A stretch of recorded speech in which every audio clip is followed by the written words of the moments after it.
अस्सलामुअलैकुम। मोहम्मद अज़हर सिद्दीक अपने programme political diaries के साथ हाजिर खिदमत है। बहुत अहम इशूज़ जिस पर गुफ्तगू करना मकसूद है। 25 अगस्त 2022 रोज़ जुमेरात। प्रोग्राम पूरा ज़रूर देखिएगा। मैंने आज कुछ बातें ऐसी करनी हैं जो बहुत ज़रूरी हैं आने वाले चीज़ों को सामने रखते हुए। बलूचिस्तान हाई कोर्ट में जनाब डिप्टी स्पीकर कासिम सूरी साहब की FIA तलबी के ख़िलाफ़ दरख्वास्त खारिज हो गई और फ़ैसला चीफ जस्टिस नईम अख्तर की सरबराही में 2 रुकनी बेंच ने सुनाया और दलाइल के बाद फ़ैसला महफूज किया था। फॉरेन फंडिंग बेस में FIA की जानिब से तलबी को हाई कोर्ट में चैलेंज किया था। कासिम सूरी समेत 4 रहनुमा को बुलाया था और उनसे अकाउंट की ट्रांजेक्शन्स की तफसीलात मंगवाई गई थी और ये वाला फ़ैसला सुप्रीम कोर्ट में चैलेंज करना चाहिए। मैं नहीं समझता इस्लाम बलूचिस्तान हाई कोर्ट का फ़ैसला आइन और कानून के मुताबिक है। FIA का इख्तियार ही नहीं है सारे मामले में इंक्वायरी या इन्वेस्टिगेशन करने का। अगला जो इशू है वो पहले ही मैं गुफ्तगू कर लेता हूँ आपके साथ, और वो बहुत से दोस्त साहब ने मुझसे पूछा कि क्या इमरान खान साहब को तौहीन अदालत का केस में माफ़ी मांगनी चाहिए। मैं तो वांगे दहोल, मेरी बड़ी ज़ाती राय क्लियर है, बिल्कुल वो माफ़ी का केस बनता ही नहीं और माफ़ी नहीं मांगनी चाहिए।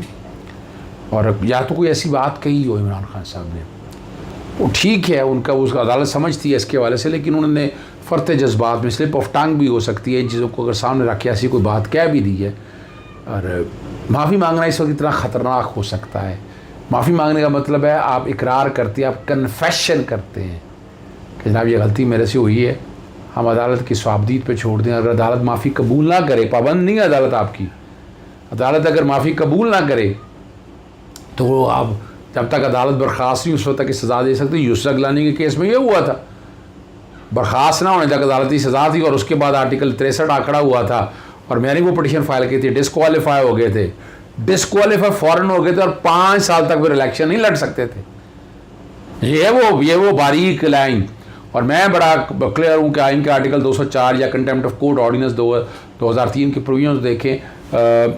कंटेम्प्ट जो ये रेगुलेट करती है, ये हाई कोर्ट और सुप्रीम कोर्ट के हवाले से करती है, लोअर कोर्ट्स के हवाले से शायद ये कंटेम्प्ट का लॉ जो है ना, इसका इतलाक़ नहीं हो सकता। ये वो सारी चीज़ें हैं जो मैं आपके सामने रखता हूँ। मैंने बड़ी वजाहत के साथ बता दिया। मैं आज भी ये समझता हूँ कि इसमें माफ़ी नहीं मांगनी चाहिए। अदालत तंबीह कर सकती है ऑर्डर देते हुए, ये सारी चीज़ों को सामने रखते हुए कि आइंदा से एहतियात रखी जाए, लेकिन इन हालात के अंदर अपने आप को कोर्ट के ऊपर रहमो करम पर छोड़ देना, उसके नताइज ख़तरनाक भी हो सकते हैं। आपने वैसा नहीं देखा होगा, शर्मिला फ़ारूकी इनकी सज़ा और नाअहली ख़त्म करने के खिलाफ नायब अपील पर समाअत हुई, मुकम्मल रिकॉर्ड मंगवा लिया है। 2001 में 5 साल कैद और 21 साल नाअहली की सज़ा हुई। 2016 में इलेक्शन कमीशन की शर्मिला फ़ारूकी के हवाले से ख़त लिखा, इलेक्शन कमीशन को बताया कि शर्मिला अवामी ओहदे के लिए अहल नहीं। नायब का ख़त सुप्रीम कोर्ट में चैलेंज किया। सिंध हाई कोर्ट ने ख़त के साथ शर्मिला फ़ारूकी की सज़ा भी कलअदम करार दे दी। सज़ा के खिलाफ शर्मिला फ़ारूकी ने अपील ही नहीं की थी तो ख़त्म कैसी हो सकती है, ये बड़ी मज़ेदार सवाल है। आमनीत के दौरान सज़ा के खिलाफ अपील करना बेसूद था, ये उनके वकील ने बताया। नवाज शरीफ की 13 साल की इसमें सज़ा सुप्रीम कोर्ट ने कलअदम करार दी थी, ये बड़ी वजाहत के साथ बात है। नवाज शरीफ का मौक़िफ़ था बैरून मुल्क होने की वजह से नज़रसानी बर वक्त दायर नहीं कर सकते। ये मुसीबत में फंस सकती है शर्मिला फ़ारूकी साहिबा। वतन वापसी पर पाबंदी का नवाज शरीफ का मौक़िफ़ तस्लीम किया था। शर्मिला फ़ारूकी की सज़ा अदालत अपनी मर्ज़ी से कैसे कलअदम करार दे सकती है, अब की नहीं तो नाअहली, ये देखो ना, ये बड़ा इंपॉर्टेंट सवाल है। ज़्यादा से ज़्यादा ये राहत हो सकती थी कि नाअहली की मुद्दत सज़ा के साथ शुरू हो जाएगी। समाअत अदालत ने मुलतवी कर दी है। सिंध हाई कोर्ट में बड़ा अहम इशू है। जमात इस्लामी कराची के अमीर जो है ना, हाफिज़ नईमुर्रहमान ने KL एक्ट के खिलाफ आइनी दरख्वास्त दायर कर दी है। गैर कानूनी बिलखुसूस रात के औकात में बिजली की बंदिश से रोका जाए। वफाक से माहदे के मुताबिक बिजली पैदा करने का हुक्म दिया जाए। बिजली की पैदावार सदात बढ़ाने के लिए इक़दाम 650 मेगावाट है जो KL एक्ट की बिजली ले रही है नेशनल ग्रिड से और बास्केट प्राइस पर मिल रही है। वफाकी हुकूमत को KL इलेक्ट्रिक और बिलिंग और फ्यूल एडजस्टमेंट चार्जेस को वसूल करने से रोका जाए। कराचियों के शहरी से गैर कानूनी चार्जेस वसूल किए जाते हैं और sales tax, income tax, TV licence fee और ये बहरहाल फॉरेंसिक ऑडिट कराने का कहा है ये। और इसी तरह सुप्रीम कोर्ट में एक दरख्वास्त दायर हुई है और बिजली सुप्रीम कोर्ट आइनी दरख्वास्त दायर कर दी है। मुल्क भर में बुनियादी हकूक़ की खिलाफ वर्जी का कहा है। माहाना 15,000 रुपये तनख्वाह शख्स 25,000 रुपये बिल कैसे अदा कर सकता है। इस वक्त अपने आप को मुनक़ते होने के जाने के लिए बिजली के अदा करने के लिए कर्ज़ ले रहा है। लोगों को अपने ख़ानदानों का पेट पालना मुश्किल हो रहा है। बिजली की महंगे बिलों ने आवाम की मुश्किलात में इजाफा कर दिया है। हुकूमत किसी शहरी पर इसकी साथ से ज़्यादा बोझ नहीं। यह आइन का आर्टिकल 3 चल रहा होगा, ये एक्सप्लॉयटेशन है। आर्टिकल 4 और 5 की खिलाफ वर्जी अपनी जगह है। दरख्वास्त में कहा गया इसका आवाम को इस फार्मूले का इल्म नहीं जिसके तहत फ्यूल एडजस्टमेंट वसूल की जा रही है। और मैं आप बताता चलूँ, ये मफाद आमा में मुकम्मल चल रहा है। आपको पता है मैं ऐसे आंखें बंद करके पटिशन फाइल नहीं करता, इस पर काम और आने वाले दौर में इंशाल्लाह पटिशन भी दायर की जाएगी। अब अगला जो मामला है वो कराची में 28 जो अगस्त को होने वाले इलेक्शन है ना, बल्दियाती इलेक्शन, वो मुलतवी और शेड्यूल जो है ना कराची मुलतवी कर दिया है। सिकंदर सुल्तान राजा की ज़ेर सदारत आला सतह के इजलास में फ़ैसला किया गया है। मेंबरान election commission, secretary election commission, election commission senior अफसरान ने शिरकत की। सूबाई इलेक्शन कमीशन सिंध भी बजरिया वीडियो लिंक मौजूद थे। और डायरेक्टर जनरल महकमा मौसमियात की रिपोर्ट का हवाला देता है कराची में 24 तक 26 अगस्त के दरमियान शदीद बारिशें होंगी और इस बात का कभी इम्कान है कि बारिशें 27 और 28 अगस्त को भी हो सकती है और इसके असरात के नताइज भी देखने पड़ेंगे। और तहरीरी तौर पर पूछा है कि वो बताएं और क्या किया जा सकता है। और रिपोर्ट में बताया कि तकरीबन 50,000 पुलिस एहलकार कराची डिवीज़न के इंतखाब के लिए मुतय्यन किए गए, जब से 33,000 कराची में मौजूद हैं, जबकि 16,000 एहलकार को अंदरून सिंध से बुलवाना था। पुरअमन इंतखाब को यकीनी बनाया जाए। ये रिपोर्ट जो वहाँ पर दी है। रेंजर्स पुलिस के साथ इंतहाई हसास मकामात पर ड्यूटी सर अंजाम देनी थी। ये वो सारी चीज़ें जो है यहाँ रखा है। हैदराबाद डिवीज़न होने थे लेकिन बारिशों के बाद एक बार के लिए मुलतवी कर दिया है। 28 अगस्त को होने वाले इंतखाब मुलतवी कर दिए हैं।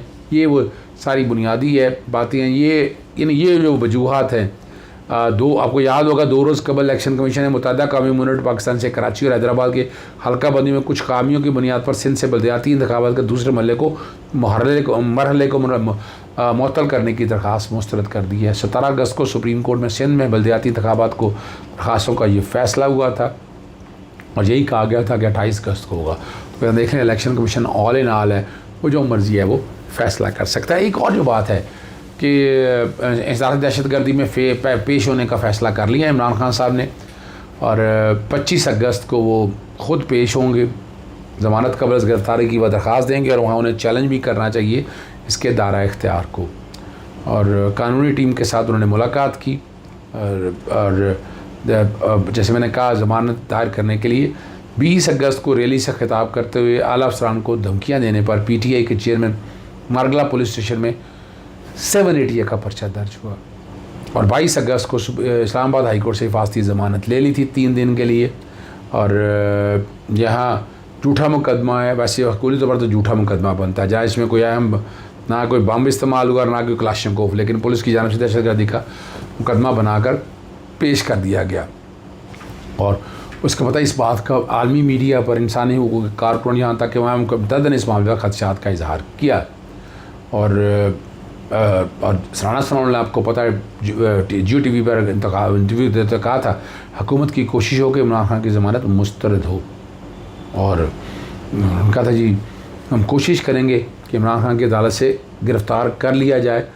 और मुझे उन्होंने कह रहे मुझे यकीन है कि सही जज को दकवीन अदालत उनके ख़िलाफ़ मुकम्मल इंक्वायरी अमल में लाई गई। और आपको याद होगा ये मामला वही हैं जो रैली से खिताब करते हुए शहबाज गिल वाले मामले में आपको पता है बच्चे दे रहे हैं। मैंने वो सारी सूरत हाल बताई है ट्वीट में। शहबाज गिल का, फिर उनके ड्राइवर का मुकदमा आपने वो भी देख लिया, फिर वहीं बात नहीं रुकी थी। उसके बाद आपने देखा दहशतगर्दी का मुकदमा, कंटेम्प्ट की दरख्वास्त आ गई, फिर जमील फ़ारूकी का मुकदमा आ गया। तो ये वो सारे मामला आप देखते रहे किसी ना किसी तरह से ना ये सारी चीज़ें एक दूसरे से जुड़ी हुई हैं। अब स्टेज के ऊपर इमरान खान साहब एक जदोजहद लेके जा रहे हैं, वो चाह रहे हैं इलेक्शन हो जाए, लेकिन ये चीज़ें उनको इतना उलझा दिया गया, उनकी तवज्जो भी बढ़ चुकी है। जलसे जुलूस वो अपने कर रहे हैं, बेहतरीन कामयाब जलसे किए हैं और वो दो हाथ आगे जा रहे हैं, वो चीज़ें कुछ आगे लेकर जाना चाहते हैं।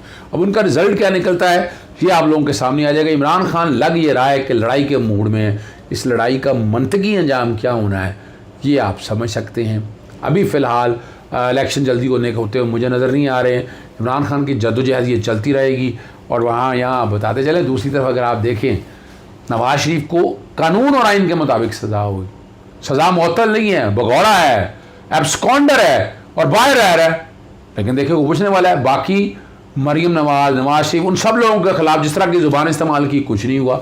मेरे पास इसका कोई जवाब नहीं है। हुकूमत पंजाब या KPK में पर्चे दर्ज होने चाहिए, अभी तक दर्ज नहीं हो सके। बहरहाल यानी केस मैं दिल नहीं तोड़ना चाहता, इजाज़त चाहता हूँ। अस्सलाम वालेकुम, अल्लाह हाफ़िज़, पाकिस्तान जिंदा।